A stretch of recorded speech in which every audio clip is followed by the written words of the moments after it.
I went in January 25th, 1943, and I got out November 7th, 1945.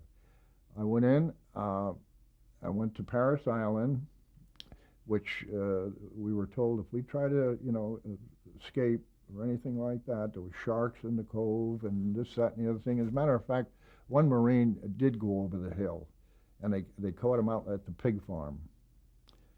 So from that time, every time anybody saw him, they went, and that's he was piggy from that time on, and it was kind of a brutal thing because they kept him down there, and they gave him brig time, and it was pretty tough.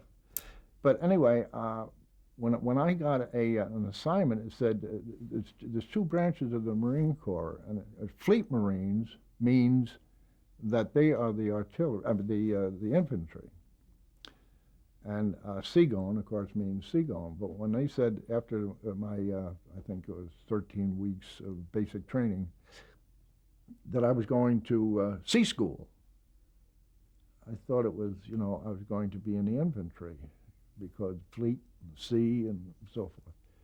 So I got up to Portsmouth, Virginia, and found out that I wasn't. And so I got training on the 20 millimeter gun.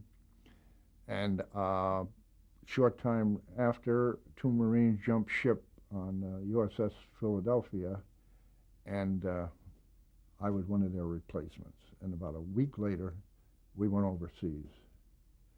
Now, I had never been on a ship. I didn't know anything about a ship. I still called it downstairs, upstairs, a ceiling, and so forth. And we no more and got over there, and then we had the invasion of Sicily. And so we had general quarters, and my general quarters were in the powder room. I said, the powder room? What the heck is that? And they said, well, follow so-and-so. So the Marines had turret 3, which was the two big 5-inch guns. And so I went into the turret, went down one deck, and after I went down that deck, they slammed this door, and they dogged it down another deck. So I went down about 4 decks. I said, when are we going to get there? So finally we got down to the shell deck, and then there was a door, and in it was a compartment about this wide, and on both sides were all powder shells, encased in. When you opened them, you got of ether, and they were greased with asphalt, and there was a hole in the door with a flap on it. So when there was 6 of us that got in there, and once they got in there, they slammed that door and dogged it. And I said, now what do we do? And now you could hear the air. I said, we're not getting any air. No, because they were afraid of a gas attack, even in those days. Because World War One, they had used mustard gas, so they were afraid the Germans might be using gas, and it would get into the circulation system and would go down there. So they killed all the air to everything then. Now, I just wondered, nobody said to me, now, are you claustrophobic, or do you have any fear of enclosures? Nobody ever said a word. And we were down there, for 6, sometimes 7 hours with no air. And, you have to go to the bathroom, and they were supposed to have, facilities, bags and things like that, but this time they didn't. So it got pretty raunchy, and you were sweating, and you were black with thing, and the ether, and then you could hear the shells, the bombs from the Germans hitting against, when they detonated underwater, you could hear against thing, and actually paint chipped off the overhead. And I said, this is like a terrible movie. It's like these World War II movies you saw before, in the early days, where paint would chip off, and you'd cut to the sweaty faces, and they were greasy, and this. I said, Jesus. Anyway, that was my experience. And then from there, I transferred. When the Philly went back to the States, I was with the Admiral Davison. So we had to stand 3 steps behind the admiral. So when the admiral transferred, we transferred. There was 2 other Marines, so we transferred to the Brooklyn. And for the Brooklyn, we did another invasion. We were at Anzio, and then we were at Salerno, and then I was on the Boise, and then the Augusta. And so this poor admiral was with us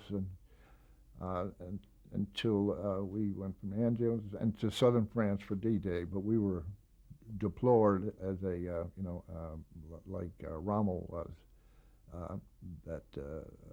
Not Rommel, but our Patton, to think that they were going to invade every place but where we actually did invade.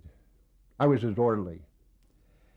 And the most frightening experience was when we went through general quarters, and I was on the top side with the admiral and his whole staff, and I'm 3 steps behind him, and all of a sudden over this little speaker I hear, "Look out, Superman, you're going to get hit!" And I look up, and everybody, because that was our code, Superman. And this English pilot that was flying cover saw it, and he saw this radio-controlled bomb, which they could just guide it right down, and they were up at over 30,000 feet, so we couldn't see them, and so it was really a frightening thing. And they could put it right down a 5-drum barrel, let alone a stack of a ship. So what do? You stand there and you wait for this thing to hit us. And it was shaped like oh God, it was a huge thing. It was like a small torpedo. So instead of it hitting us, it hit the Augusta, which was our sister ship. The English pilot had mistaken us for the Augusta. Well, it went down the stack and blew up, and it killed, I think it was over 350, from the concussion and everything. So the admiral saw this and saw the ship was starting to sink, and he turned to me. He said, "Orderly, get Doctor." And I turned around, get Lieutenant Clemens, and I turn around, and there's nobody else on the deck. We're the only 2 out there. And he was from the old school, and he wouldn't let down his Naval Academy, and be, I guess, shocked or ashamed or whatever of his staff. So he said, "Get my staff." I went into his what they call the on the way cabin, and that's where the admiral slept when they were on the way. I went into there, I opened the door, and his whole staff was under the table. So I had a rear end to pick out as to who I was going. And I, "Commander," I said, "the admiral would like to see you." They all went out there. So he said, "Lieutenant," he said, "how deep is the water out there?" And he said, "Well, Admiral," he said, "I think." He said, "You think?" And this is the only time I ever saw him blow up. "You think?" He said, "You see these stripes?" He said, "I can think. I want you to know." And that was the only time I ever saw him blow up. And the poor guy, I used to wake him sometimes 6 times, 7 times in a 4-hour call on a 12 to 4.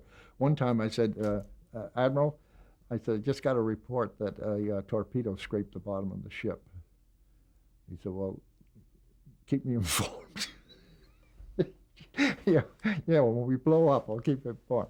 I'm sorry I went so far, but I mean, that was kind of my World War II experience. And after that, I came back, and I was up to Iona Island, which wasn't too far from Nyack, and I was being trained for the 7th Marines. And I would get 3 months in the States, and then I could be shipped out again. And so my name was just about to come up when they dropped the bomb. So I was not unhappy.